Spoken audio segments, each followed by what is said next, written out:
It's a debate. But what is a scandal is that simply talking about this, simply pointing to the studies that say they work, quoting the experts that say they work, that leads to calls to get you banned, to calls from Labor's health spokesman for a politician to be silenced for telling you there might be a treatment for you. When debate is banned, be sure of one thing: people are going to get hurt.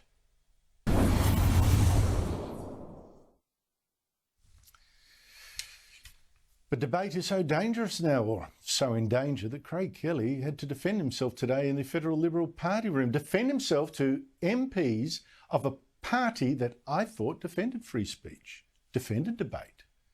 Craig Kelly joins me now.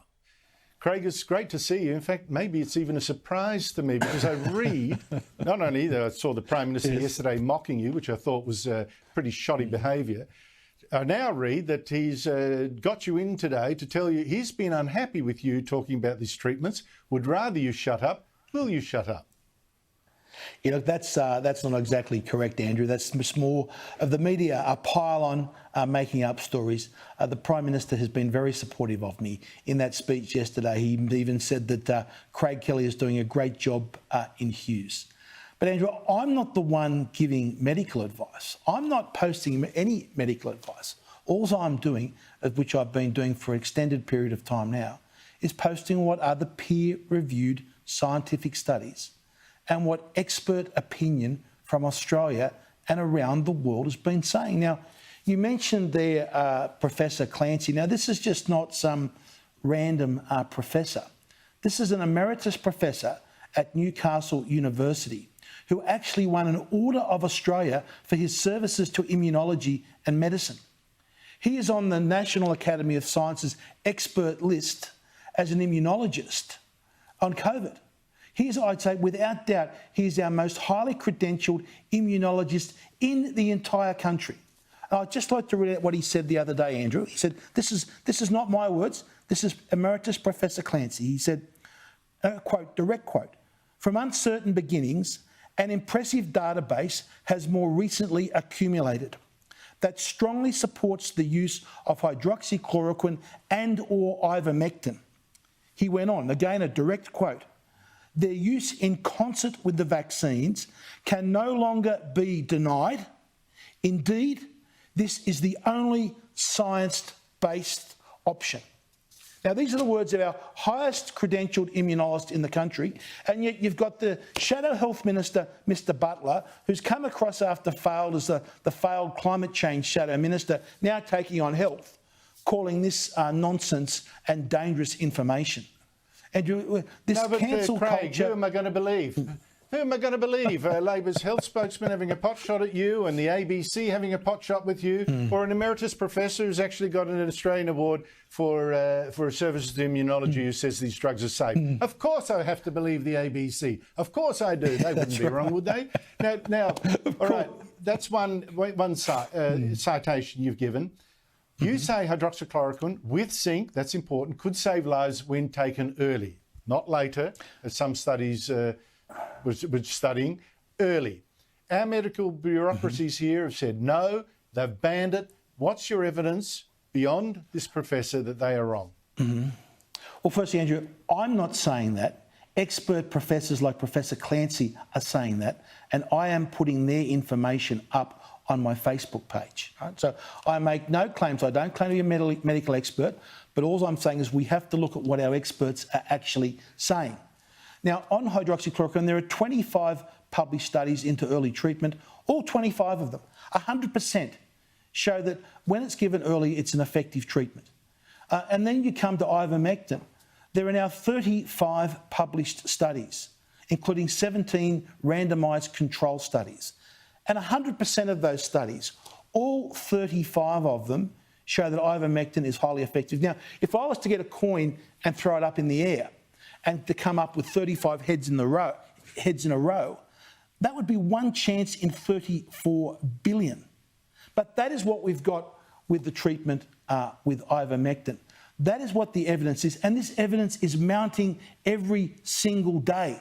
There are more studies rolling in. Why don't... Yeah, but Craig, then, if it's so overwhelming, and I've followed a number of these surveys, particularly last year when Media Watch and other ABC outlets were pouring rubbish on these claims.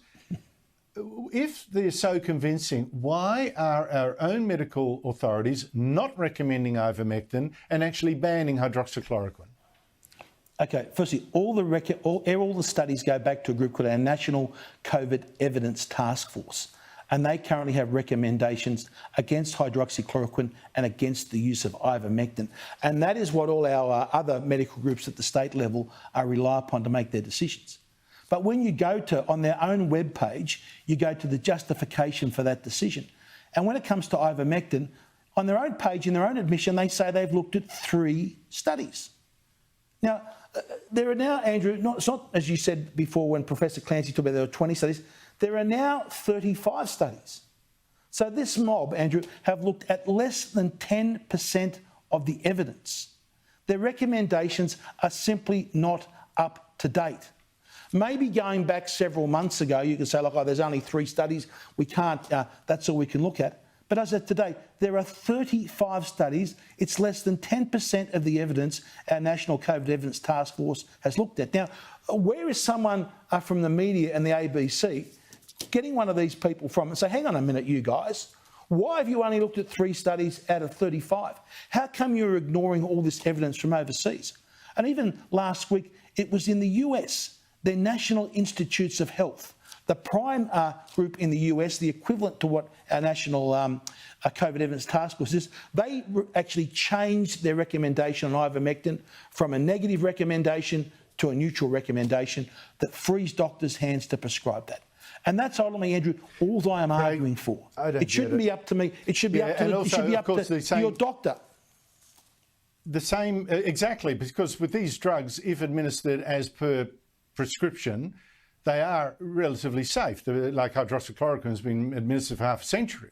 I mean, it's just the joke. If it doesn't work, what do you got to lose? I don't get it. I think there's politics here. The fact that no one, they're off, they're out of, what's it now? The big drug companies do not actually make a fortune from them because they're off label or whatever. So there's no interest in it. And no one wants to admit that Donald Trump was right. And no one now, having dug in their trenches, want to say that for months they've been recommending against a treatment that could actually work. What I find disgraceful is the attempt now to muzzle you as well. In a word, I'm out of time, but in a word, are you going to shut up? Look, Andrew, I will keep fighting for the constituents in my electorate. I want to make sure we don't know what is going to happen in COVID in this country down the track. I want to make sure that everyone's mum and grandparents, if they get sick and they go to their doctor and their doctor thinks that, look, I've looked at the evidence, I've looked at the studies, I've spoken to these experts from overseas, and I think treatment with hydroxychloroquine or ivermectin would help you, I want to make sure that your doctor has the right to prescribe that. Freedom so, Andrew, of I'll continue to fight. Choice, and that's freedom of speech. And that is a fundamental principle of choice, freedom of speech of the Liberal Party that I am belong to. No, the Liberal Party that you joined. I'm not quite sure where it is right now. But anyway, Craig Kelly, keep fighting because lives are on the line here, as is our freedom to speak and to choose for ourselves. Thank you so much indeed for your time. Thanks, Andrew.